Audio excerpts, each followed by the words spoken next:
um cadastro federal com informações sobre pedófilos. Este é o objetivo de um projeto de lei apresentado pelo deputado Maurício Zedrick e que está tramitando aqui na Câmara. Pela proposta do deputado, que é do PTB do Rio Grande do Sul, o cadastro reuniria os dados de pessoas condenadas por crimes sexuais contra crianças e adolescentes em todo o território nacional. O deputado vai nos dar mais detalhes agora aqui no Palavra Aberta. Oi, deputado, como vai? Muito bem, prazer poder trazer as contribuições aqui com relação a esse assunto tão nefasto que é a pedofilia, não só no Brasil, mas no mundo, que vem acontecendo de casos e conhecimento do poder público para que façamos o enfrentamento disso. Deputado, o objetivo do cadastro é que os conselheiros tutelares e outras autoridades saibam os nomes dessas pessoas condenadas ou que toda a população saiba?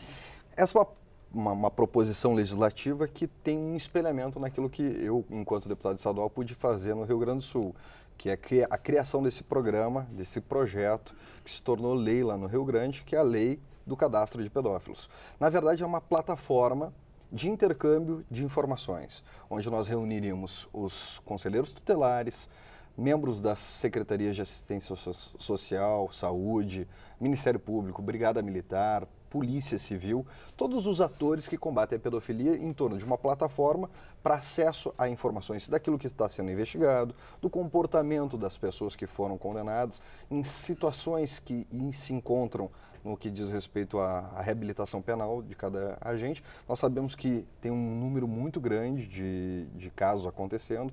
Hoje tem uma campanha muito forte de denúncia disso e as pessoas estão perdendo receio de fazer a denúncia. Isso é o mais importante. Nós tivemos aqui campanhas educativas do Disque 100, que é um disque denúncia anônimo, onde as pessoas podem relatar casos de abuso sexual e de exploração sexual contra menores. É muito importante que a gente possa ter essa plataforma. O abuso que acontece sem uma troca, sem ser por troca de dinheiro, e a exploração Exato. Que é em troca de dinheiro. Em especial, essa plataforma junto ao Ministério da Justiça. Isso não traz custo para o país, isso traz, na verdade, uma organização. E a gente tem acompanhado as operações Luz na Infância, que são realizadas em conjunto com o Ministério Público, com o Ministério da Justiça, com os estados. Nós tivemos 4 ou 5 operações em sequência, onde casos de pedofilia foram relatados e trouxeram um vasto material, um vasto acervo, que hoje alimenta essa tão nefasta Deep Web que existe, que troca vídeos, imagens, fazem aquela internet negociação. Que não todo mundo tem acesso. A internet suja. E para que possa imaginar, em Porto Alegre, que é a minha cidade, a capital do Rio Grande do Sul, foi preso um estudante de medicina que tinha um acervo com 300 mil vídeos.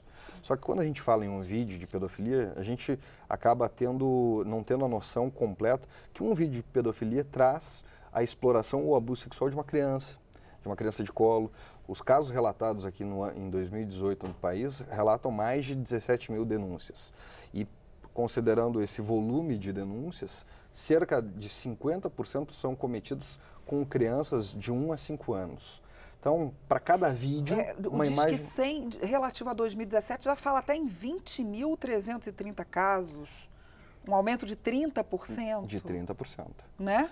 E isso é um aumento considerável que nós temos. E não dá para saber muito porque tem a subnotificação, né, deputado? Exato. Que é o fato de que esse tipo de crime as pessoas têm vergonha ou elas têm medo porque acontece dentro de casa, não é? Em especial porque 90% dos casos estão relacionados com pessoas muito próximas ao seio familiar.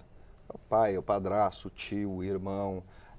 Às vezes com a ajuda da madrasta. Com a conivência da madrasta. Conivência.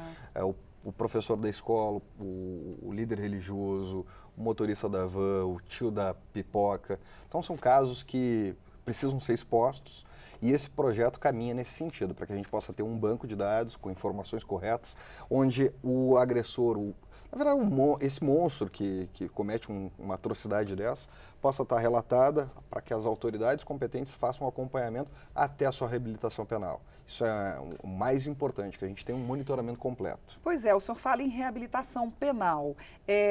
Existem psiquiatras que acreditam que esse tipo de crime é um crime que não há reabilitação social do preso? Ele não consegue voltar à sociedade e não querer cometer de novo esse tipo de crime. O que o senhor acha disso?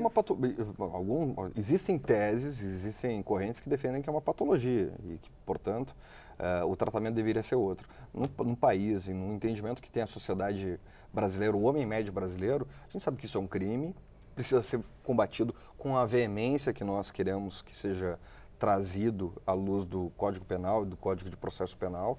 Agora, a Câmara Federal tem uma missão muito importante, a gente precisa avançar sobre outros temas relacionados a crimes sexuais. Por exemplo, a castração química, por exemplo, o monitoramento e o encarceramento dessas pessoas para que faça o controle mais impositivo do Estado. E a castração química é um tema que muitas vezes nós tratamos aqui, ou já vimos discussões a respeito, e que precisa avançar. O papel do Congresso Nacional... O senhor é a favor da castração química? Eu sou favorável. Sou favorável. Na verdade, quando a gente acompanha, eu me debrucei sobre esse tema com muita dedicação, porque não sou pai, mas sou Dino. E a experiência das crianças, para mim, é um lado lúdico. A esperança que a gente tem no Brasil é educar melhor as crianças, protegê-las. E o que essas pessoas fazem é destruir as condições de dignidade de uma criança, no seu desenvolvimento. Às vezes destrói a vida inteira. Em especial, o que acontece não é uma cicatriz... As futuras não é uma cicatriz de pele que fica tudo, né? Não é uma cicatriz de pele que fica exposta.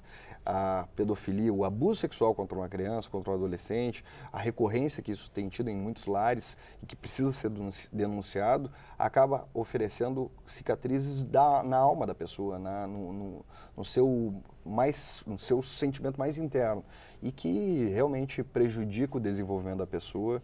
E elas estão em idade de desenvolvimento, não sabem o que é certo e o que é errado. E é por isso que eu acho que existem países que a gente deve ter espelhamento e buscar ações mais afirmativas no combate a isso. Existe castração química em algum país? Existe.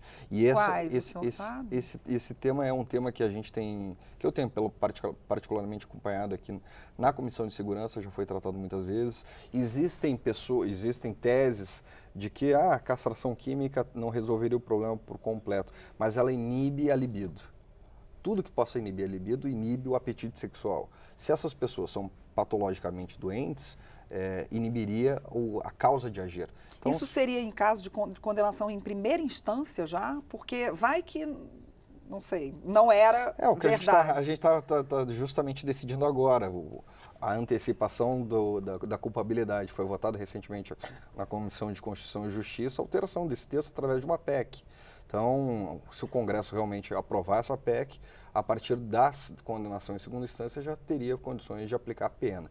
Se essa pena for entendida pelo Congresso Nacional como uma pena razoável para esses casos, que eu entendo que é razoável, a gente não pode permitir, porque quando a gente fala empiricamente ou teoricamente com um debate de pedofilia, a gente tem que trazer à luz o conhecimento daquilo que acontece. São crianças que são abusadas por padrastos, por pais, por professores, por irmãos, por uma série de agentes, não só homens, tem casos de mulheres. Recentemente foi notificado um caso de abuso sexual de uma babá, no município do interior, lá do meu estado, e que acabam por violentar a imagem, ela extrapola o nosso limite de tolerância.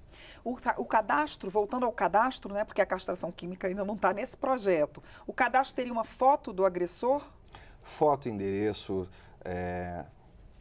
os locais onde aconteceu o crime, o fato delituoso, para que as pessoas, em especial, que estejam no município, possam ter o controle e o acompanhamento, no caso desses criminosos não estejam cumprindo no regime fechado.